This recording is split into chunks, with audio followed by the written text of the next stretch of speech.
Ashama harka fuune ijoollee Oromoo akkam jirtu nagaa keessanii ani nagaa koo dhagalanne waaqayyoodha haa ta'u isin akka nagaa taatan abdiin qaba. Egaatii viidiyoo kaleessa hojjedhe irratti warroonni rifeensi keenya ni haphataa yookiin immoo yoo adda jalaan rifeensi keenya gara duubatti deemee maal gochuu qabna warroonni jettaniif jechuudha viidiyoo qabadhe isin dhiyaadhe tanan jira. Garuu dursatti warroonni YouTube kiyya ilaalaa jirtan YouTube kiyya subscribe naa godhaa warroonni subscribe naa gootan immoo guddaa galatoomaa isinin jedha iddoo isin jaaladha iddoo isin kabaja warroonni subscribe hin godhin immoo subscribe gochuudhaan viidiyoo hoggaan hojjedhe akkasiin irratti dhufu ta'a jechuudha yeroo subscribe gootanii warri isinitti tole like warra baratan immoo hiriyoota keessaniif share godhaan isinin jedha iddoon itti dogongoratti immoo dogongora kiyya natti himaa isinin jedha ijoollee Oromoo hundi keessaniyyuu wanta gaafii yoo qabaatan immoo comment jalatti naaf barreessaa. Gamanumaani gara viidiyoo har'a hojjechuu barbaannutti isin dabarsa jechuudha. Ijoollee baay'een karaa keessatti rifeensi keenya ni haphataa isa lammataa immoo rifeensi keenya addarraan gara duubatti deemaa. Kanaaf maal gochuu qabna akkamitti rifeensa keenya guddifachuu dandeenya kan jedhan jettaniif osoo castor oil osoo fayyadamtanii garuu bareedaadha zayitii qobboo jechuudha. Isa sana immoo warroon ijoolleen hedduun keessan argachuu hin dandeenyu jettaniitiin jirtu jechuudha. Erga rifeensa erga zayitii sana argachuu hin dandeenye immoo haala kamiin manuma keenya keessatti wanuma mana arabaa keessatti argannuun rifeensi keenya isa addarraan kan dhume akkamittiin nu bagaarfachuu dandeenya. Isa lammataa immoo rifeensa keenya kan haphate haala kamiin akka nu margu gochuu dandeenya kan jedhudha fi wantoota lamatu jira ani kana fi kooti itti fayyadaman jechuudha. Tokko bishaan shunkurtii diimaati inni lammataa immoo bishaan ruuziiti jechuudha. Har'aaf garuu kan isiniif hojjedhu bishaan shunkurtii diimaa haala kamiin hojjennee rifeensa keenya dibachuu dandeenya isa jedhudha. Shunkurtii akkasii tokko qopheeffannee jirra.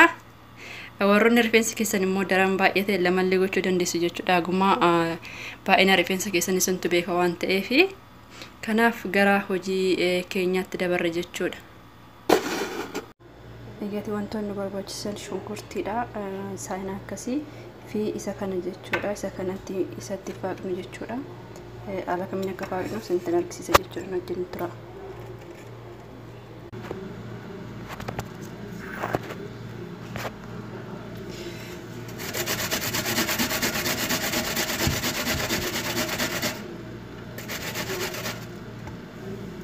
Haala kanaan erga faaqni booda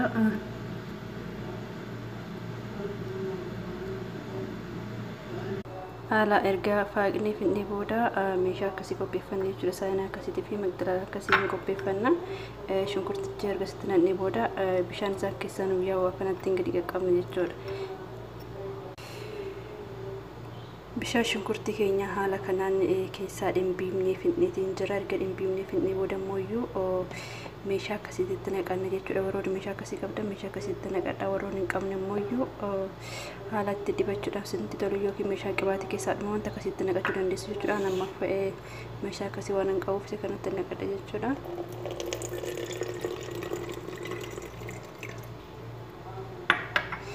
Egaa kanatti naqnee booda warroonni kana qofa fayyadamuu barbaadanis kana qofa fayyadamuu dandeessu. Warroonni immoo zayitii itti maktanii fayyadamuu barbaadan zayitii itti makuu dandeessu jechuudha. Rakkoo hin qabaatu. Kanaaf akka haala kamiin akka dibannu immoo walumaan ilaalla jechuudha. Zayiticha keenya erga qopheessinee xumurree booda haala kamiin dibachuu qabna kan jedhudha fi zayitiin keenya kana fakkaataa asitti naqannee jirra. Kanaan dibachuun baay'ee bareedaadha jechuudha. Maaliif rifeensa keenya guutuu akka wal ga'u nu taasisa jechuudha. Argitanii jirtu yoo ta'e isa lammataa yeroo inni sintimuu barbaadu yeroo dibannu wanta akkasii fuula keenyatti kaawwachuu qabna jechuudha. Adda keenya irratti kaawwachuu qabna maaliif akka shunkurtiin keenya hin seenne jechuudha. Akka nama gubuun beektu shunkurtiin wanta akkasii osoo fayyadamnee bareedaadha jechuudha adda keenya irratti yookiin immoo yoo kanas hin qabaanne shaashidhuma keenyaan akkanatti adda keenya jala hidhannee saniin booda ani sila dibadheetiin argisiisee bareedaa ture garuu rifeensa kee kadhasa waan miiccadheef har'a immoo deebi'ee miiccachuun hin ta'u jechuudha. Maaliif rifeensa torbee tokko keessatti al tokko qofa miiccaani. Rifeensi yeroo hedduu yoo miiccame ni bubuqqaasi akkasuma dafees nuuf hin guddatu jechuudha. Zayitii rifeensa keenyaan dhuma jechuudha guyyaa guyyaadhaan waggaa miiccine. Kanaaf har'a akkanumatti isinitti argisiisuu barbaade jechuudha. hoggaanatti danda'ame yeroo biraa dibadha sin argisiisuu hin danda'a. Kana rifeensa keenya erga dibannee booda sirriitti maasaaj gochuu qabna jechuudha. Sirriitti aga daqiiqaa 5 rifeensa keenya maasaaj erga goonee booda wanta akkasii yoo qabaatani pistaalii jechuudha. Wanta akkasii yeroo shaaworii seenan kan kaa'atanidha kuni. Wanta akkanaa yoo qabaatani rifeensa keessan xagallaltanii rifeensa keessanii irraan shaashii deebistanii hidhatu jechuudha. Saniin booda ashittaan zayee shunkurtii illee saniin dha'u hojii keessan erga xumurtanii booda sa'aatii barbaadanitti shaaworii seentanii dhiqachuu dandeessu. Haga sa'aatii tokko fira tursiisan warra yaga sa'aatii tokko fira tursiisuu hin dandeenye immoo haga sa'aatii gimmaasha sa'aatii jechuudha tursiisuu dandeessu. Rakkoon qabaatuun siniin jedha. Yeroo rifeensa keessan dhiqattan yeroo hundumaa yoo akkas gootanii kan adda keenyarraan akkasitti dhumate jechuudha. Rifeensi adda keenyarraan dhumatee fi akkasuma rifeensa haphii kan ta'edhaaf shunkurtii diimaan bishaan shunkurtii diimaa baay'ee barbaachisaadha jechuudha. Inni lammataa immoo bishaan ruuziillee baay'ee bareedaadha. Viidiyoo itti aanu irratti hojjedhatan isinitti argisiisa jechuudha. Bishaan ruuzii akkamitti rifeensa keenyaaf akka fayyadamnu. Har'aaf garuu bishaan shunkurtii diimaa haala kanaan osoo fayyadamne yeroo hunda yeroo rifeensa gaafa rifeensa keenya dhiqachuudhaaf taanu osoo akkasitti fayyadamne rifeensi keenya kan haphate yookiin immoo adda kanarraan kan dhume deebi'ee nu margaa jechuudha. Kun waan ofii kootitti fayyadamee argeedha. Kanuma fakkaataa warri gaafii yoo qabaattan immoo koomentii jalatti naaf barreessaa. Maal akka isin hojjedhu maal akka beekuu barbaadan soo jiraate koomentii jalatti naaf barreessaa isiniin jedha.